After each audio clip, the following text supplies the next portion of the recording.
Hi everyone! Welcome to my YouTube channel. So for this video is gagawa tayo ng homemade cookies ice cream. So ito yung mga kailangan natin. Kailangan natin ng dalawang all-purpose cream. Ayan, na-open ko na to. So yung ginamit ko pala is baliktad lang siya kasi. Baliktad na lang yun, in-open ko yun. So dalawang ganito, all-purpose cream. Tapos isang condensed milk. And then ito, apat na cream o. So, yung cream mo, inano ko na, ginahin ko na para ano siya, yung maliliit. So, ito, may bowl tayo. And then, yung lalagyan ng ice cream. Tapos, simulan nyo. So, kailangan natin gawin, lagay lang natin ang mga ito sa bowl. So, alisin ko lang para makapakita natin. Ayan. So, dito, lagay natin yung gas ng ulan. Yan. All-purpose cream.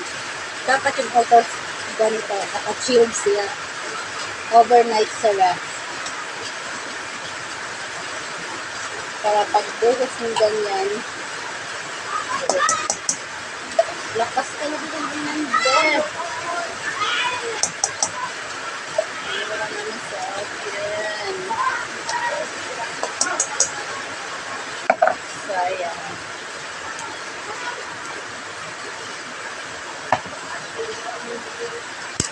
Dapat naka-chilled sa ref, ha? Dapat ganito eh. Ganito yung consistency ng all-purpose cream niya. So, lagay lang natin dito lahat. Dalawa to eh. Dalawang ganito.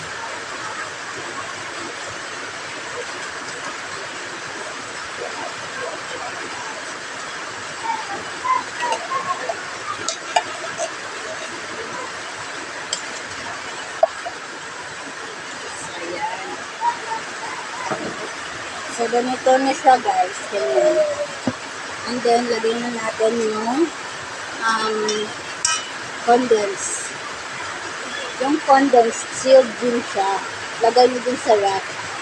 Pwede kung sa freezer nyo ilalagay, 1 hour, ganun. Pero kung hindi kasi pag-gagamitin,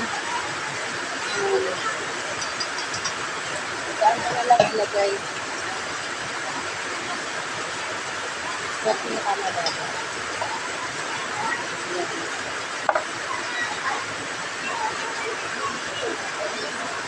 Tapos, mix lang natin. So, gamit yung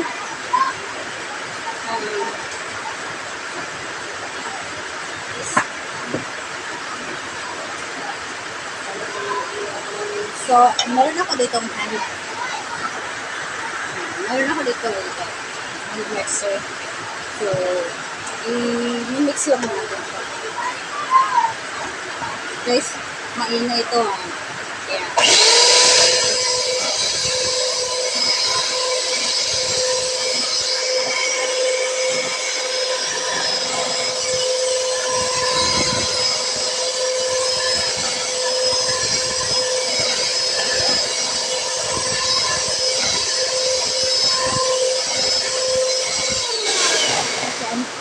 So, antayin lang natin na mag-double yung all-purpose cream, tapos okay na siya. Then, ilagay na natin sa lalagyan.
So, ayan, tingnan nyo, nag-double na yung all-purpose cream. Pag ganyan na siya, okay na siya. So, lagay na natin yung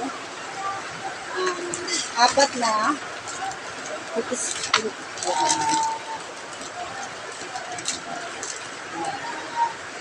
Yung cream, lagay na natin yung apat na cream.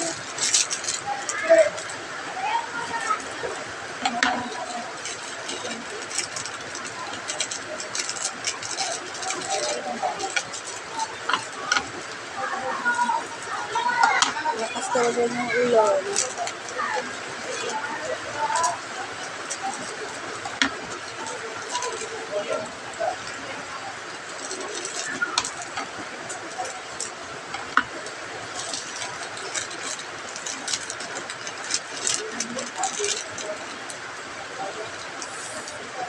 Ayan, nalagay ko na yung apat na cream ko. Tapos mix lang natin siya. Hindi ko siya masyadong inanom.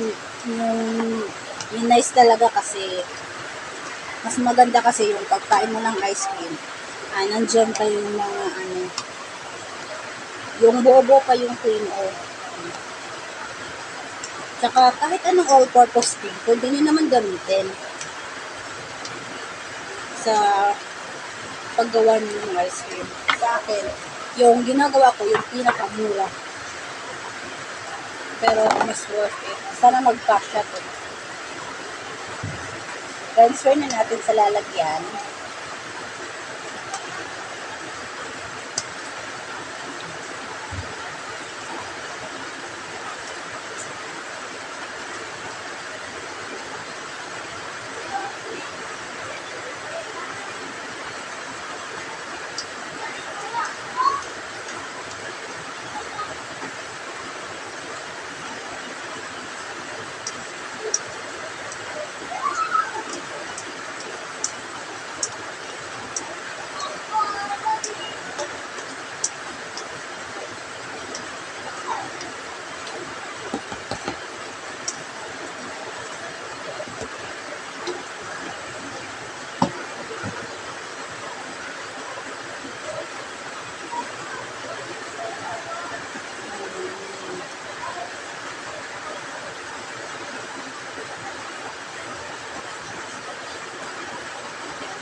So, ayan.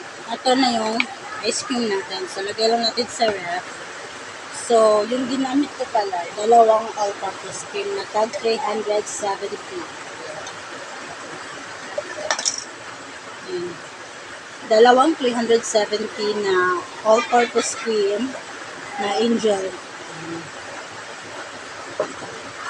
So, lagay na natin ito sa wrap. Tapos, patigasin lang natin. So, kung gusto nyong malaman kung ano yung recipe nito, ilalagay ko sa description box. Thank you for watching. Bye-bye!